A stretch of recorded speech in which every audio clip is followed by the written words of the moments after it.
So some time ago we talked about Vroid, which is an amazing free character tool for creating anime characters. And later down the line, we also talked about Genie, which is an amazing clothing tool that you can use to clothe both realistic and anime styled characters. And of course, we've talked about various free tools like this on the channel. And when it comes to hair, we've also talked about Fiber Shop, which is amazing for making haircuts that you can use for your characters. And recently, we also talked about SiSir, which is an amazing free tool that you can use to make hair for your realistic 3D models. But something that we haven't actually seen is a standalone tool that you can use in creating anime hair, and that is about to change, as the folks at Lud have recently released a tool called Anime Hair Studio, and this tool allows you to create hair for your 3D models easily. This is currently available for free. So for those who like to try this, you can simply go over to the link in the description. They'll bring you right here where you'll be able to start playing with the Anime Hair Studio. So by default, once you open this up, this is basically what you get: a gigantic viewport where you have your 3D model, you've got your outliner, you've also got your menus, and a couple of other menus that you have right here. So if you like to open up stuff, you can open, you can save, and you can actually go over here where you can see some of the stuff that they have in their library. Standard stuff. You've got a couple of transform tools that you can use right here, and you have two tools right here which you can use to start making your hair. So how do you navigate across your viewport? To navigate across your viewport is as easy as holding down Alt on the keyboard, and with the left mouse button you can upbeat, Alt on the keyboard with your right mouse button you can pan, and if you roll in and roll out the middle mouse button you can zoom in and zoom out. If you like to start placing hair on your 3D model, it is worth mentioning that this head space is made up of a specific kind of scalp, which are separated into polygroups that actually tells where these hairs will be placed, and they're corresponding with the outliners that you have here. So if we go ahead and click on the draw tool, which you can use to start drawing the strand, if I draw a single strand right here, you would notice it stays on the front banks. If I draw a single strand right here, you'd notice it stays on the side banks. And so if you like to start drawing hairs, wherever your drawing actually starts, that is the position where the hair gets saved. So if we simply go all the way back and simply come right in front here, for those who are thinking, what about if you would like to mirror things up and work quickly? To do your mirroring, you need to turn on symmetry from here.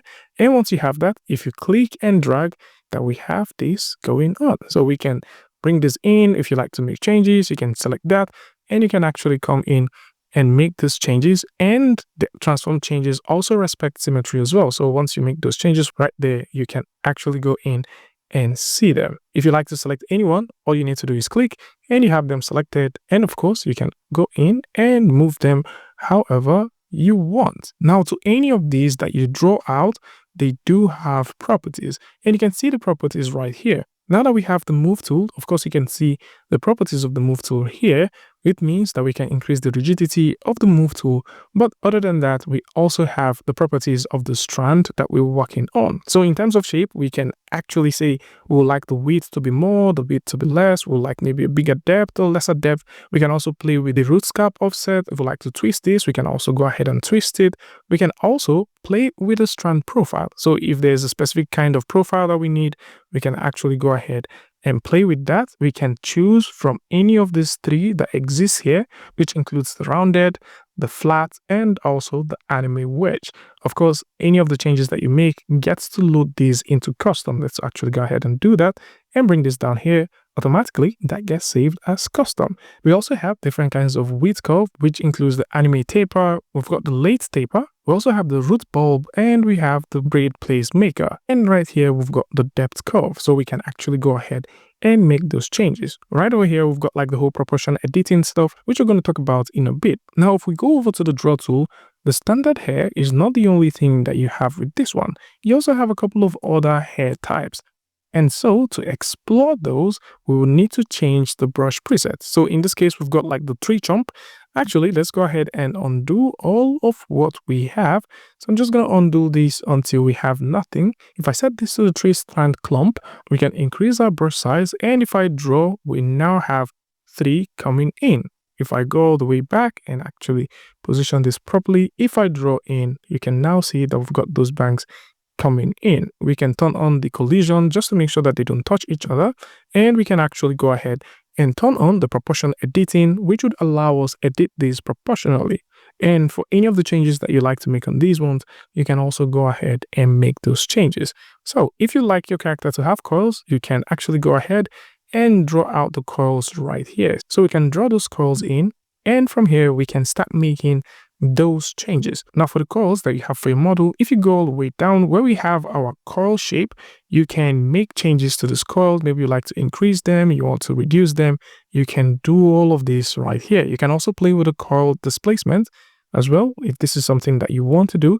And right here you can also play with how you like the display to be, and also the topology. Of course, if you're thinking about adding tinier curls, you can. So I can drop the brush size and we can add tinier curls right here and actually go ahead and add some more right over here. And just like you have with most tools, after you're done drawing, you can go in, have them selected, and you can choose to change several things that has to do with the hair itself. So maybe you might want to reduce this, reposition it. You can actually go ahead and do all of that. And because we have our proportional editing turned on, we can make these changes on the go. Something else which is also available with this are braids. So maybe you would like to add braids to your character. Of course you can. We can increase the braid size and we can add braids to our piece.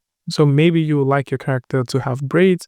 We can actually go ahead and add some braids. And if you like to continue drawing, just like you have with ZBrush, you can go over to the end of the curve and you can continue that drawing. So that is also something that is really good. So we can do the same thing here. So we can go ahead and draw a curve up onto this point, make sure that we have that there, and we can continue that all the way out. We can go in here and also start off a new one, make sure that we have it well positioned, and we can come through and draw this out as well. So you do have tools like this that you can use, and at any point in time you're not comfortable with any of the ones that you've done, you can go ahead, have them selected, right click, and you can delete those strands. And like we mentioned with the other ones, you can also proceed to make adjustments to individual strands if you like to make changes to them. And because we're working with braids, you also have various things that you can do with this. Maybe you like to twist this, of course you can. If you like to make some changes to the braid itself, you can also do that. And at the same time, if we go all the way down, you also have material. Now this material applies to all of the hair at once. So it's not like you have one selected and you can simply go ahead and make change to this one and then it affects only one.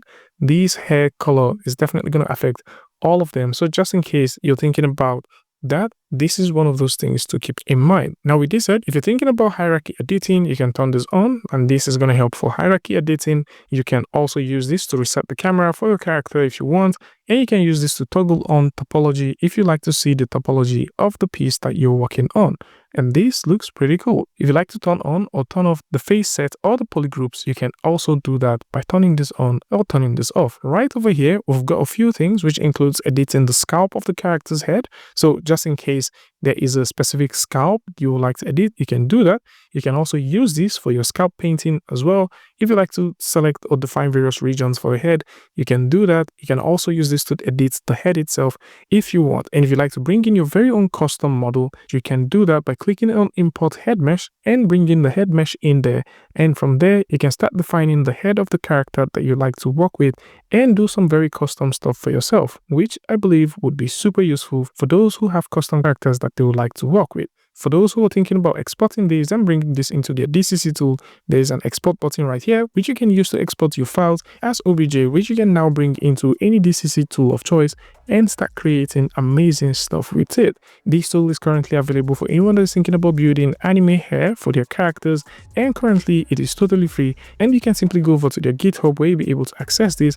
And for sure, I'm going to put links to this one in the description so you can do well to check it out. And of course, if you'd like to check out the other tools that we talked about, which includes Vroid, Genie, SiSir, Fibershop, alongside Blender add-ons that are made specifically for anime-styled creation. So if you're looking for anime-styled tools that you can use inside of Blender that would work hand in hand with this, I'm also going to link a few of these in the description that can help you get started. Tell me what you guys think about this one in the comment section, and I'll see you guys in the next one. Peace.